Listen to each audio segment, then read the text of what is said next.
This is Shane and you're watching SmartFoxTV. Don't forget to give us a thumbs up and subscribe.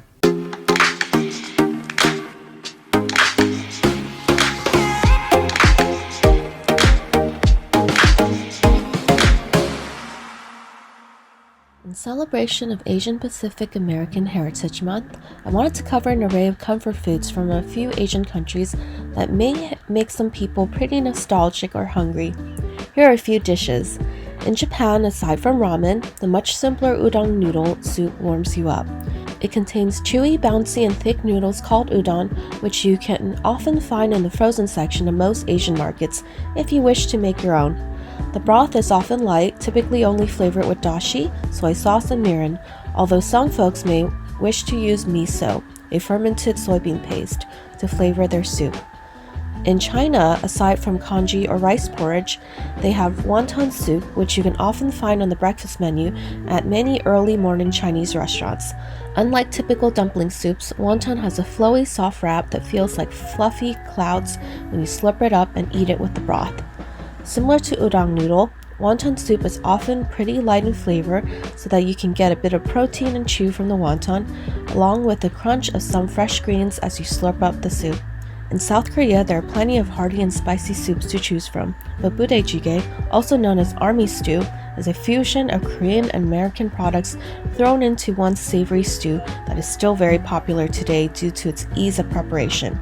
It has an interesting history, as during the Korean War, American processed and canned food helped sustain local Koreans as they threw in spam, sausages, beans, sliced cheese, and traditional Korean products like kimchi, gochujang, and instant noodles. In the Philippines, they have sinigang, a savory and sour stew that will use either beef, pork, or fish. It's sour due to the tamarinds used in the broth, but it can also be made sour from unripe ingredients like mango or calamansi. It also features many vegetables like tomatoes, garlic, and onions, and is usually served with white rice.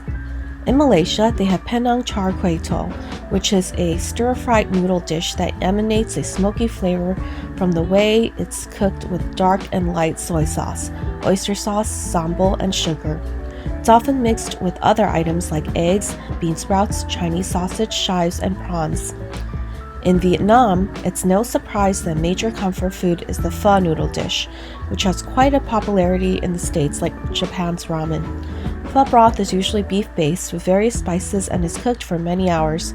Although light, it boasts a rich flavor profile that complements the chewy rice noodles and other added meats and vegetables, and is often topped with other sauces like hoisin sauce and sriracha. What is your favorite Asian comfort food? Share your thoughts in the comments below.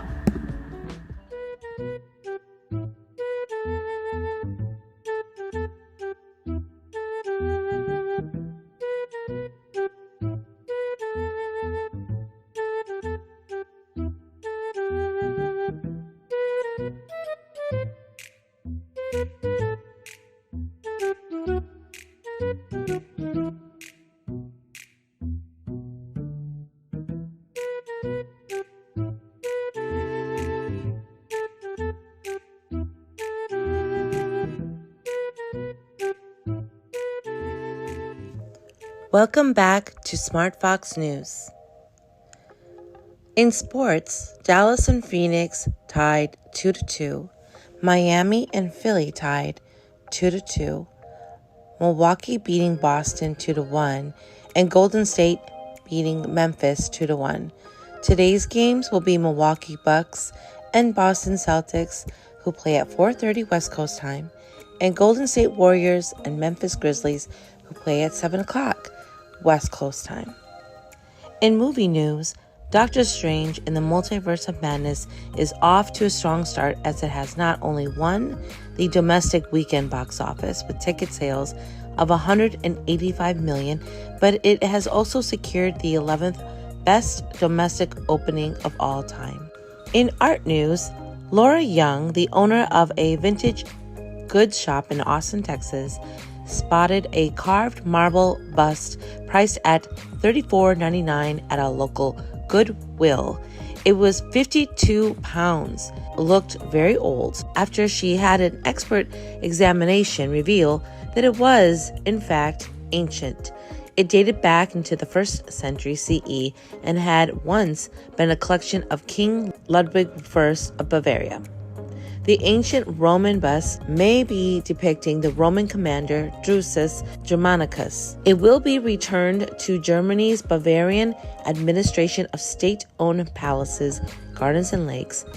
In a signal of the institution's gratitude, it will be installed under a plaque bearing the Goodwill finder Young's name before it goes back to Germany for good. It'll stay for 1 year at the San Antonio Museum of Art through May 21st of 2023. Researchers know it was looted near the end of World War II from of Osnabrück, Germany. After the end of the war, the U.S. Army stationed troops in Osnabrück. Many of them remained there throughout the Cold War, and according to the San Antonio Museum of Art, a returning troop may have smuggled the piece back to America, eventually being dropped off at the back door of Austin's Goodwill. That's all for SmartFox News. This is Kim. This is Tracy. Hi, this is Sally. This is Shane. And thanks for watching SmartFox TV. Stay foxy.